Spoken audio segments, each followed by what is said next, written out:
Skirat, 10 juillet 1971, l'anniversaire du roi. Dans le faste du palais d'été, des centaines d'invités, des notables du monde entier.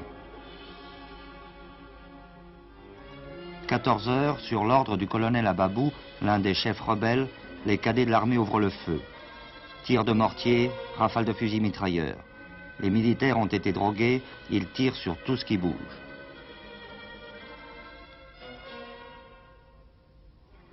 L'attentat de Skirat aura fait plus de 100 morts et 150 blessés. Hassan II en réchappera.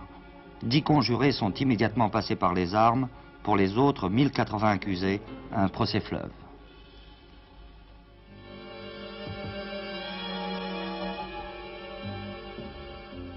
« 16 août 1972, aéroport de Rabat-Salé. Les chasseurs F-5 attaquent le Boeing Royal qui revient de France.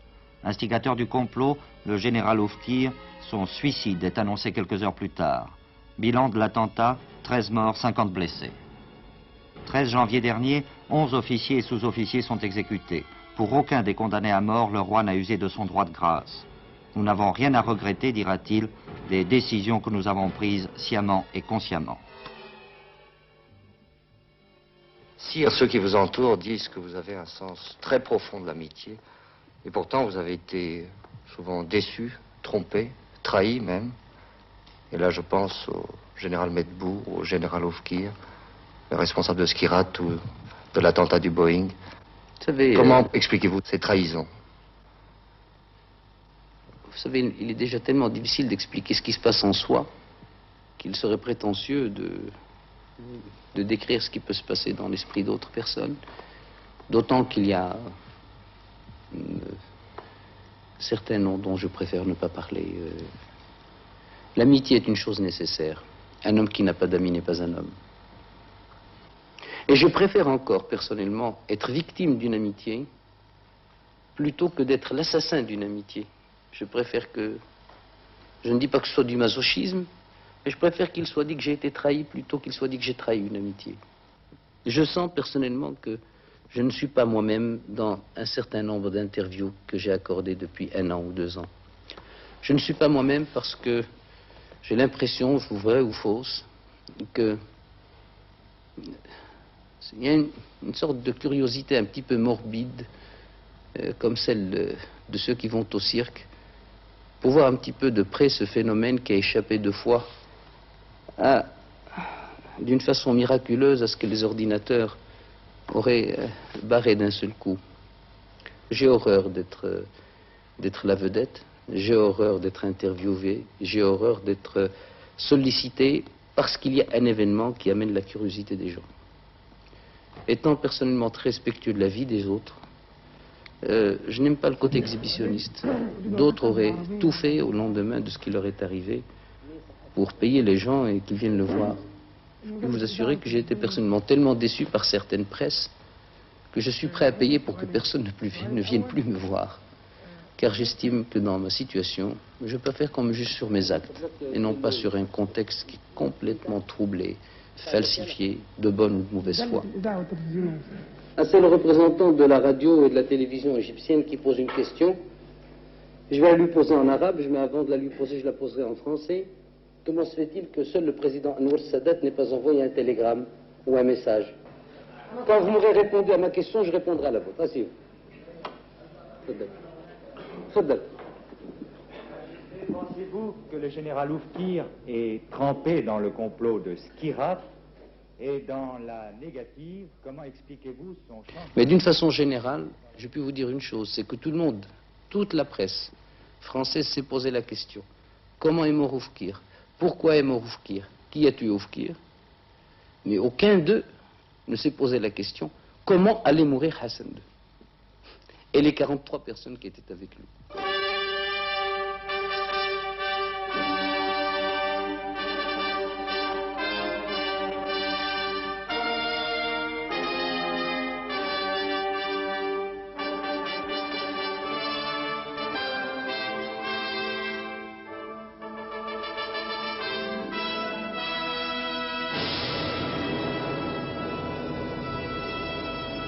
Hassan II a survécu aux attentats et, avec lui, les traditions de la dynastie alaouite.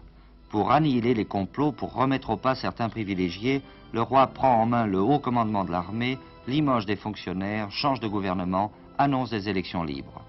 Hassan II veut démocratiser la monarchie, mais il a fort à faire avec les hommes et les institutions établies depuis l'indépendance. Le roi veut tout voir, tout comprendre, tout analyser.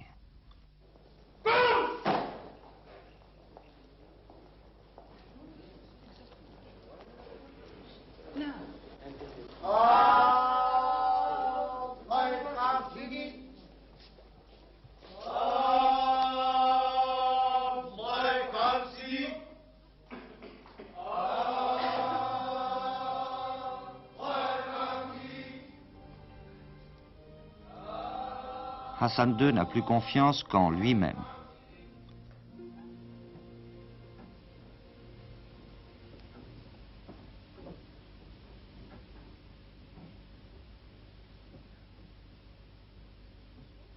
N'y a-t-il pas, au fond, un sentiment d'une certaine solitude chez vous?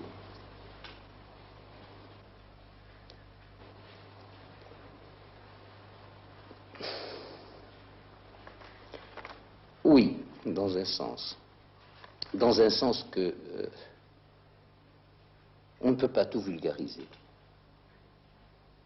Certes, la démocratie veut dire et signifie qu'il faut mettre le maximum de monde dans le cou et dans le bain. Il faut le faire.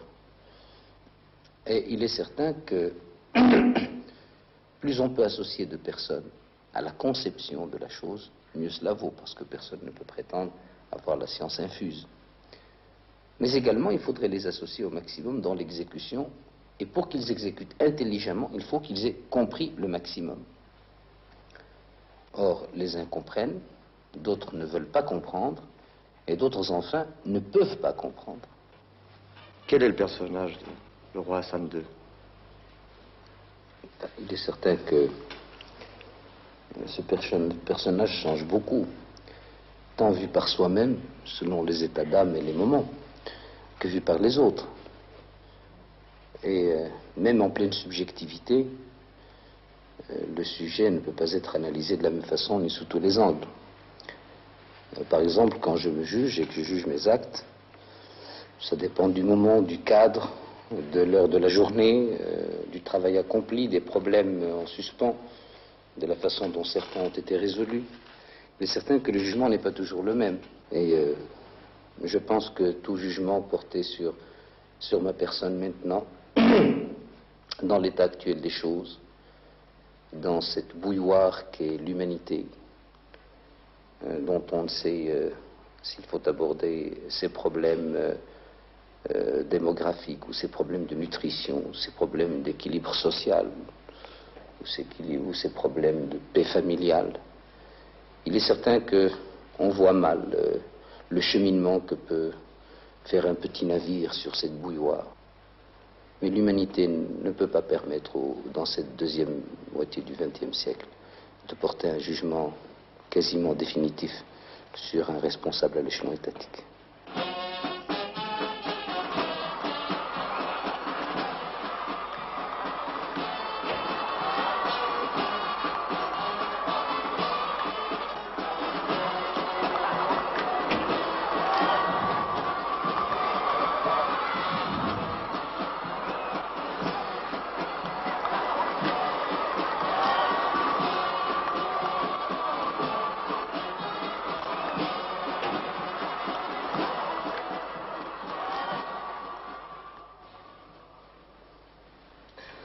Vous êtes partisan d'être toujours au milieu de votre peuple?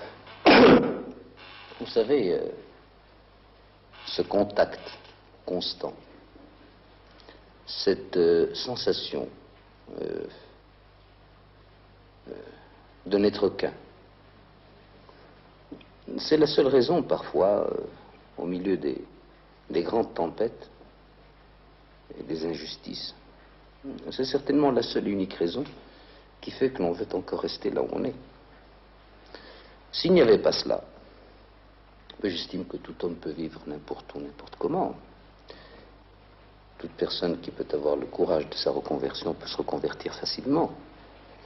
Donc je ne me sens pas condamné, de par mes habitudes ou de par mes goûts, à vivre comme je vis. Je pourrais parfaitement vivre autrement.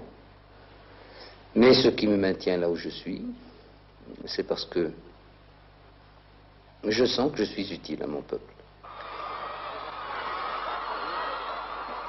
Peut-être pas autant que je le voudrais, peut-être pas autant que certains le souhaiteraient, peut-être pas de la manière dont certains le voudraient,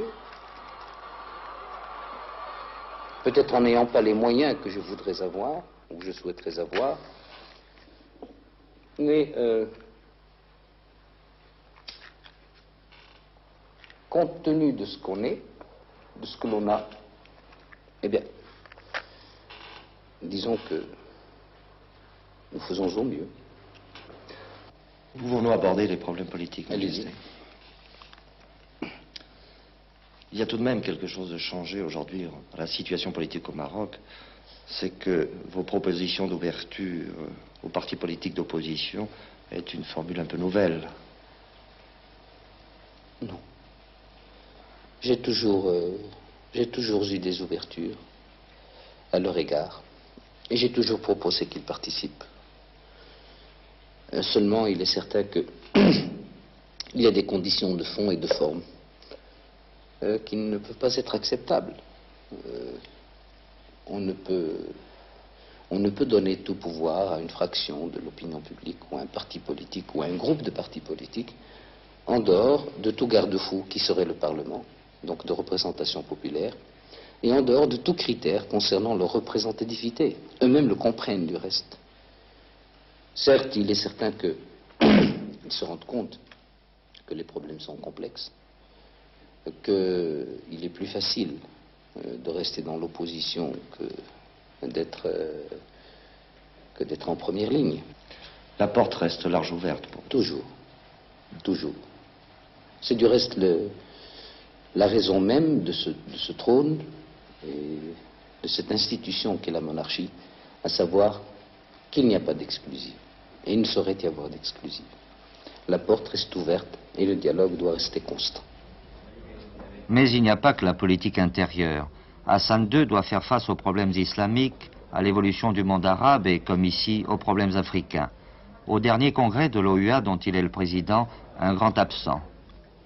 J'aurais personnellement souhaité, en tant qu'homme, en tant qu'arabe, en tant qu'Africain, j'aurais sincèrement souhaité que son Excellence le Président de la République de Libye soit présent parmi nous. Chaque soir, les ondes de la radio libyenne inondent le Maroc de slogans hostiles au régime. Depuis Skirat, le colonel Kadhafi a engagé une lutte d'influence. Il est certain que dans le contexte du Maghreb arabe, la Libye est une partie importante. Et dans la mesure où les malentendus peuvent être levés, ils le seront. Étant entendu que pour moi, ça ne peut être que des malentendus, car je ne me vois pas demain me promulguant chef de l'État libyen, et ni ne voyant le colonel Kadhafi se promulguant roi du Maroc ou président d'une république marocaine. Enfin, ce serait le non-sens. Donc, tout ça ne rime à rien et n'a aucune finalité. Disons qu'il fait le jeu de pas mal de puissances tierces ou occultes, justement, qui provoquent ce bouillonnement dont je vous parlais tout à l'heure, ce bouillonnement de l'histoire du XXe siècle, dont on ne saura le cheminement que dans 100 ans ou 75 ans.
Pour la grande majorité des Marocains, le souverain est avant tout le représentant du prophète, l'imam des croyants. Il est le chef religieux d'un pays dont les institutions découlent du Coran.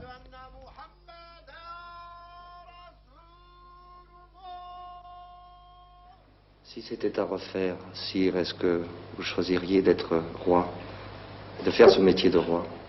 En réalité, je ne l'ai pas choisi, dans ce sens que je savais que mon père m'y prédestinait, que toute la formation qu'il m'a donnée ne tendait qu'à cela. Et je peux dire que j'ai eu la chance de travailler avec un patron extraordinaire.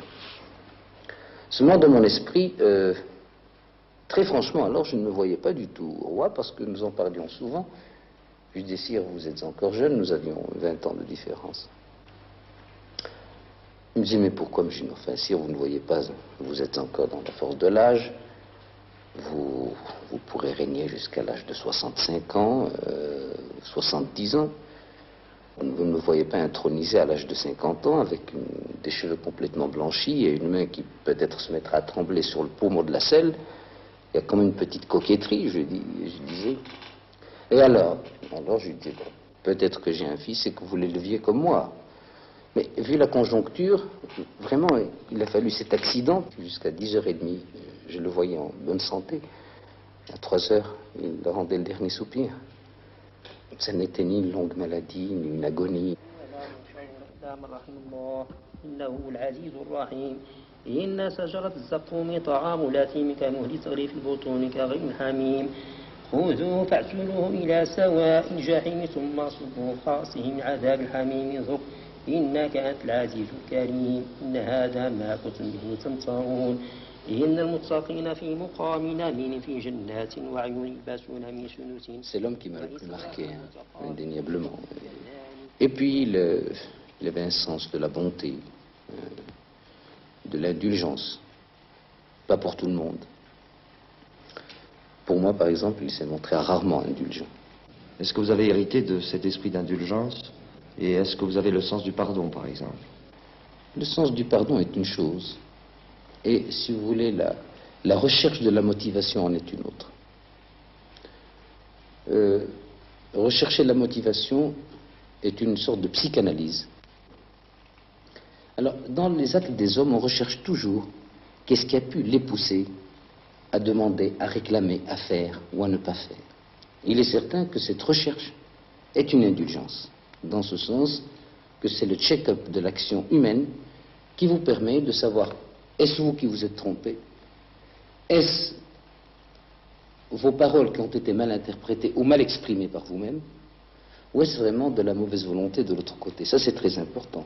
Ce qui permet donc de rectifier le tir à tout moment. Le pardon est autre chose.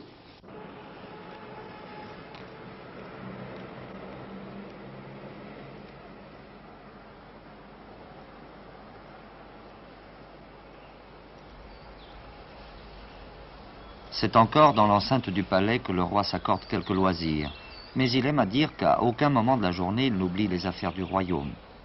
Dans cette allée du palais de Rabat, Hassan II traite des choses de l'État avec son frère, le prince Moulay Abdallah, ses ministres, ses conseillers ou les théologiens de l'islam.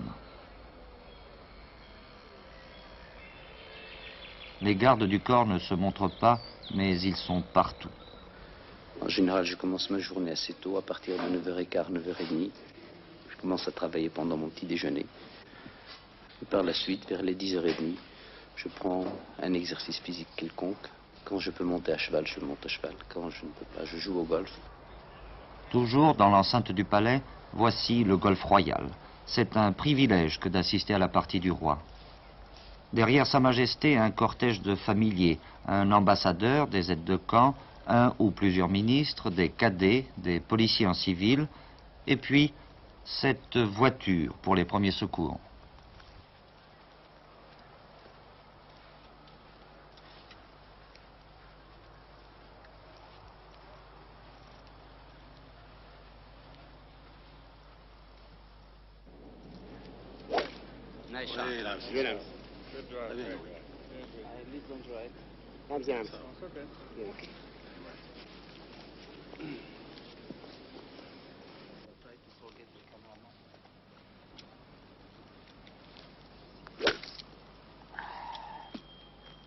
jamais dans le point de mire, vous gênez beaucoup de joueurs.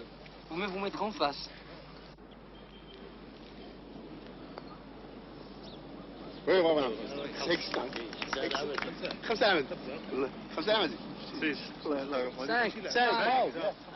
Ah oui, ouais. And he wants to play middle play, match play. Ah oui, c'est normal. Pendant ce laps de temps, du reste, les choses continuent à se traiter, soit par téléphone, soit par ordre à donner et à recevoir. Je déjeune en général entre 1h30 et 2h. La plupart du temps avec quelques ministres. Après un repos, eh bien, je reprends mon travail entre 17h et 17h30. Ce travail n'est pas toujours le même. Il peut aller, comme vous avez pu le constater, depuis la présidence d'un conseil des ministres à une commission interministérielle, à la remise de fonctions de haut grade dans l'administration civile ou militaire. Il se peut aussi que je reçoive des gouverneurs ou d'autres fonctionnaires. Et puis, à partir de 7h30, je rentre chez moi. Toujours avec énormément de courriers à signer, des avis à donner, des orientations, des directives. Et ça ne s'arrête pas.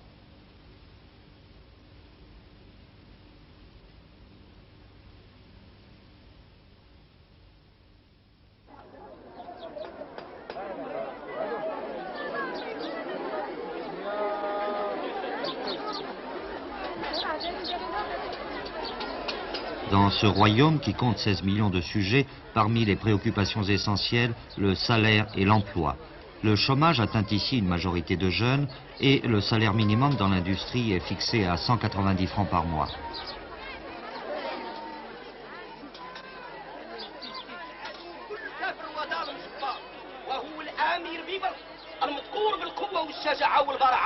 وهكذا ولاد المسلمين المكتوب عليهم لا إله إلا الله محمد رسول الله خرزات أهل الشام خرزات الشرفاء والنقيب الأشراف ما هو إلا بين يدهم وخرزات العلماء وكذلك قاضي المسلمين ما هو إلا بين يدهم وخرزات سائر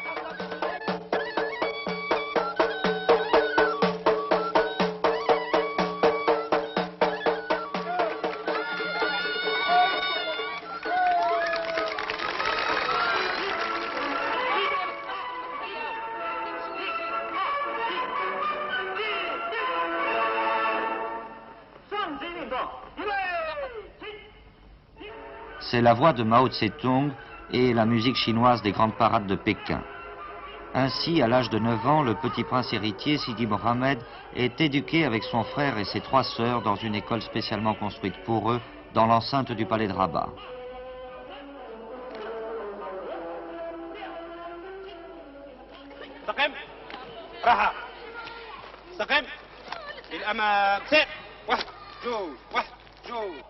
وهذه قرأة في إثرها ظهرت وتلك ناؤورة في جنبها شجرة.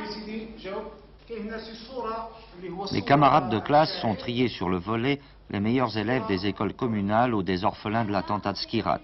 Qui sont leurs parents? Aziz Ben Yassine, boulanger Ben Yassine.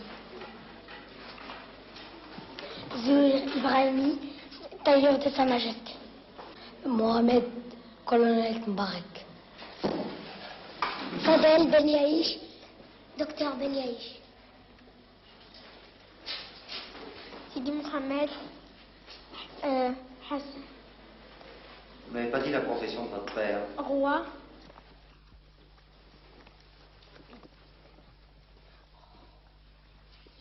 Majesté, est-ce que vous êtes un père sévère pour vos enfants? Autoritaire? Il le faut bien parce que très peu de personnes le sont pour eux. Et j'estime que la sévérité du père remplace toutes les autres. Car elle se manifeste rarement, mais d'une façon courte. Une sévérité ne doit pas s'exercer longuement à longueur de journée. Mais il doit avoir quand même un certain nombre de feux rouges au cours de la journée. Et seul le père peut donner le feu rouge et mettre vraiment la plaque du sens interdit. Je suis peut-être très vieux jeu sur le plan de l'éducation, mais j'ai été élevé comme ça et je compte les élever comme j'ai été élevé moi-même.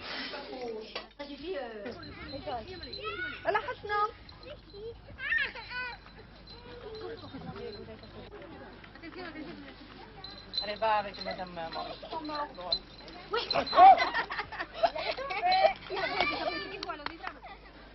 Est-ce que vous êtes un homme heureux?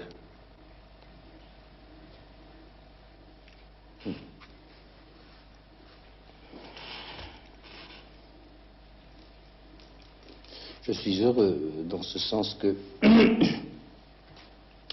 quand je fais le bilan de ma vie,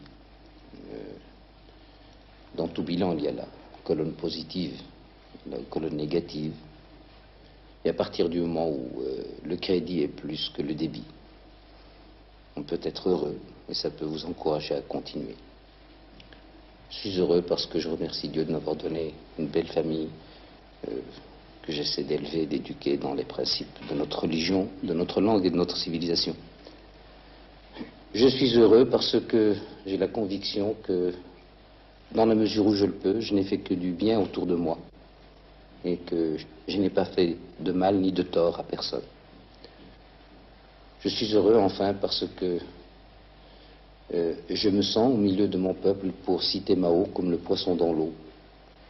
Enfin, j'estime qu'un homme, pour être heureux dans la vie, il lui suffit de dire, je m'excuse du terme, mais il est courant, je n'ai pas raté mon affaire. À partir du moment où on n'a pas raté son affaire, mais qu'au contraire, il s'avère qu'on est loin de l'avoir raté, comme on dit, mais de l'avoir réussi, relativement et humainement, mais il y a toute raison d'être heureux.